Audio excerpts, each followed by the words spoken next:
Hey everyone, and welcome to this deep dive. We're going to be taking a look at The Anxious Generation by Jonathan Haidt. It's a book about all the mental health issues Gen Z is facing, those born after 1995. It is an interesting look at how anxiety and depression are impacting this generation, especially compared to previous ones. Yeah, in the first chapter, he really hits you with the hard facts. Like the huge increase in teen depression, after 2012. It was like by 2020, 25% of teen girls in the U.S. had a major depressive episode. Yeah, and it's a worldwide trend, not just limited to the US. A whole generation globally is dealing with this. And what's interesting is Haidt doesn't blame obvious things like terrorism or climate change. Right. Instead, he says it's something much bigger, a fundamental shift in what childhood looks like. Now he calls it the Great Rewiring. Okay, so what exactly is this great rewiring then? Well, he says there are two main things behind it: less free play and way more smartphones and social media. So kids aren't just out playing on their own, making up games like before. Yeah, I can see that. They're on screens all the time instead. So it's not just like what they see online, it's literally being plugged in that's changing their brains. Exactly. And in chapter 2, he goes through like the history of childhood, showing how free play was always super important. Kids used to be free to wander, make up their own games, and learn to handle risks by themselves. Right. And he says that kind of play builds resilience. He calls it anti-fragility. Anti-fragility, I like that. Basically, you get knocked down, you get back up. Kids need that ability to handle life's ups and downs. Like those bendy straws, you can twist them all around, but they don't break. Yeah, exactly. He is facing challenges in play. Kids build the mental and emotional strength to deal with stress and tough times.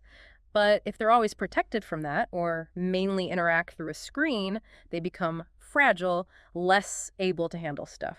Which leads us to chapter 3. All right. All about safetyism, shielding kids from any possible harm. Yeah, Haidt goes into how this, while it comes from good intentions, is totally backfiring. By hovering and preventing kids from any risk or discomfort, we're actually making them weaker in the long run. It's like trying to make their path perfectly smooth, and then they trip over the first pebble they find. That's a great way to put it. And he points out this protection in real life clashes with how harsh the online world can be. They're shielded from real life stuff, but then thrown into the internet, which can be brutal, especially socially. Right. It's a recipe for anxiety and making them fragile. So we've got the way kids play changing, the safetyism, and then chapter 4 adds puberty to the mix, which is already a huge time of change. Right. Chapter 4 is all about puberty. The teenage brain is super sensitive then. It's like this period where the brain is being molded by experiences. And Hay argues the time kids spend online during those years is a big problem. Because their brains are literally getting wired for the online world, not the real one. Exactly. And to make things worse, he connects this to how we've lost those clear markers of becoming an adult in Western societies. Think about it. We used to have rituals and things that meant you were an adult. Now it's all blurred, and the internet being always on with no real age separation makes it harder for teens to figure out where they fit in. So they're stuck in this in-between, not kids, not adults, dealing with this complex online world without any clear guidance. That's it. And that sets the stage for chapter 5, where Haidt really lists the harms he sees from too much technology. Okay, so what are these harms? What are the big ones? He has 4. Not enough real social interaction, not enough sleep, attention problems, and addiction. And the scary part, these don't just exist on their own. They all feed into each other. So it's not just that online time means less time with friends, but lack of sleep, can't focus, getting addicted makes it even harder to break free. Exactly. He says teens are spending 6 to 8 hours a day on screens just for fun. That's time not spent doing crucial things like face-to-face interaction, sleeping enough, and doing stuff that builds real-world skills. And this is where he starts talking about how boys and girls are affected differently, right? Yeah. Chapter 6 is about why girls seem to be hurt more by social media. Right. In this chapter, he breaks down those unique problems girls have online. The constant focus on looks, comparing themselves to others, the pressure to seem perfect, and how cyberbullying can just get out of control. It's like they're in a digital funhouse of mirrors, constantly judging themselves against impossible beauty standards and feeling like they don't measure up. And then there's this thing he calls mass social media-induced illness. What's that? It's the idea that trends on platforms like TikTok can cause a rapid spread of sticks and other mental health issues among girls, like the stress and anxiety of being online actually show up as physical and mental symptoms. Wow, that's intense. So girls have their own set of problems, and then Chapter 7 looks at why boys are drawn to screens, especially for things like video games and online porn. Okay. And he links this to fewer chances in real life for boys to take risks and feel in control. So in a world where they're sheltered from real-world challenges, they're finding ways to do that online. That's the theory. He says boys might get a sense of control and accomplishment in video games that they're missing in the real world, which is more structured now. And with the online porn, there's a whole other worry about what early exposure does to their developing brains and how they understand healthy relationships. That's a big one for sure. This whole idea of virtual versus real-world experience leads to Chapter 8, where Haidt talks about spiritual degradation from being so focused on our phones. What's that about? Well, in this chapter, he argues living our lives through our phones can deeply impact, our spiritual well-being. So it's not just our mental and emotional health, but our sense of purpose and meaning, too. Exactly. He says all the distractions, the shallowness, being self-absorbed online, it blocks us from connecting with something bigger than ourselves. He contrasts this with the importance of experiencing awe and beauty, especially in nature. Yes, he really believes those moments of awe and beauty where you feel wonder and connected to something greater, those are key for spiritual health. And many young people today, they're just not having those experiences because of how digital their lives are. Like we're so plugged into the profane that we're missing the sacred. You got it. He uses those terms, from sociologist Emil Durkheim to show how being constantly online keeps us in the mundane and stops us from feeling that collective energy and transcendence you get from connecting to something bigger than yourself. So he's saying we need those moments of awe, those glimpses of the sacred, to balance out all the noise and distraction from the digital world. Exactly. And it's hard to have those moments when you're glued to a screen. Okay, so we've covered a lot. The Great Rewiring, safetyism, puberty in the digital world, the 4 big harms from too much technology, what's different for girls and boys online, and this idea of spiritual degradation. So where do we go from here? What does Haidt say we can do about all of this? Well, this is where the book shifts gears. He moves from just analyzing the problem to talking about solutions, starting in Chapter 9, which is all about the difficulty of getting everyone on board with change. Okay, what does he mean by that? He's acknowledging that this isn't a problem individuals can solve alone.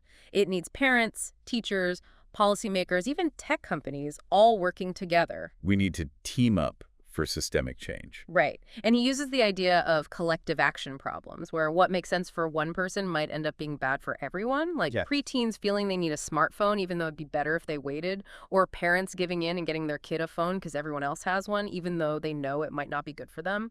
It's like we're all stuck in a system where we do things we know might not be best for us or our kids. Exactly. And to get out of that, he says we need to agree on common goals and strategies. So what would that look like in reality?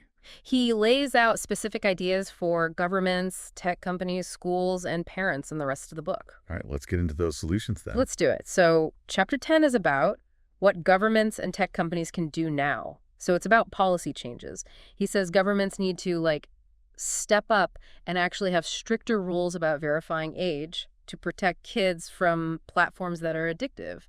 He thinks these companies have a duty to design their stuff in a way that protects young users, So like putting guardrails in place so kids don't get access to stuff that could be harmful while they're developing. Exactly. He uses the UK's age-appropriate design code as a good example. It sets rules for how tech companies should design things for kids, making sure data is private, content is right for their age, and limiting features that get them hooked. Makes sense. Like, we have rules for alcohol and tobacco to protect kids, so why not for the digital world? He also suggests something pretty radical, like a universal age check for the whole internet. Imagine your device confirms if you're a minor and then blocks you from stuff that's not for your age unless your parents say it's okay. Whoa, that would be huge. Would definitely make it harder for kids to just stumble onto things they shouldn't see, but wouldn't that be super hard to actually do? He knows it's complex, but he thinks the benefits are worth it. It's a necessary step to protect kids in this digital age.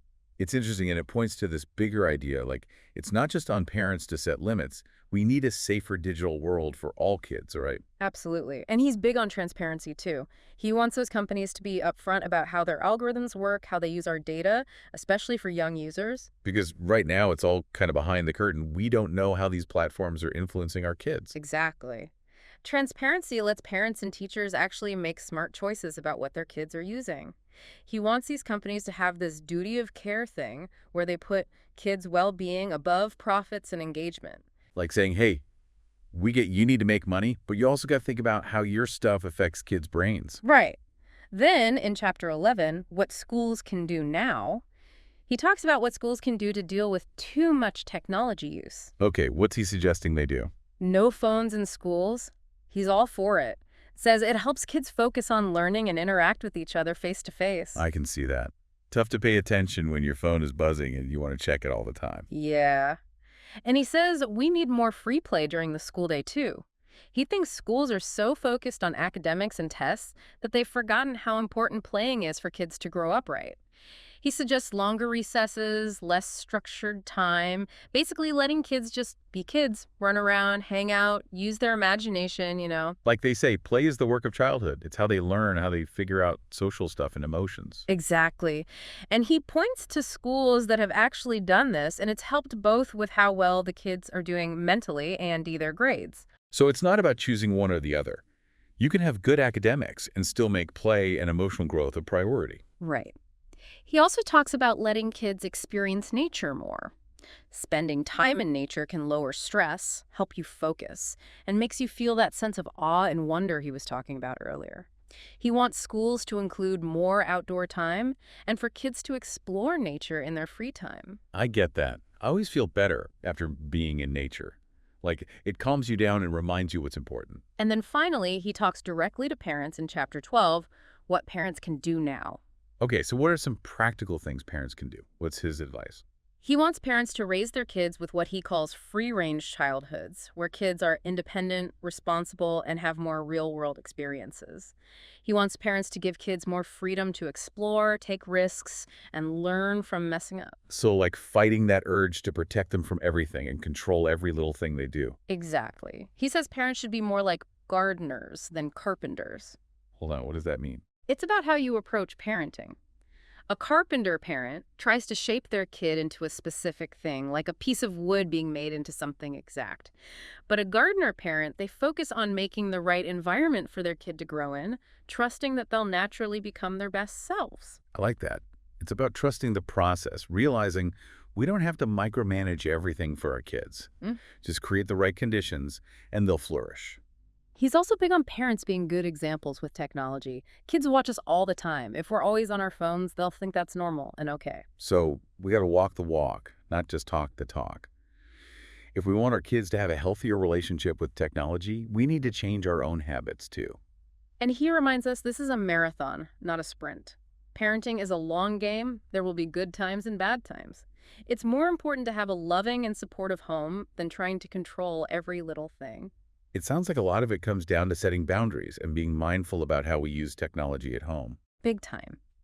It's about making sure technology serves us in our families, not the other way around. And it's not about hating technology. It's about using it in a way that makes our lives better, not worse. Exactly. And he reminds us this isn't just for our kids, it's about making a better world for everyone. Okay, so we've talked about policy, schools, what parents can do, but what about getting everyone on board? How do we actually make those big changes to deal with this? That's the tough question.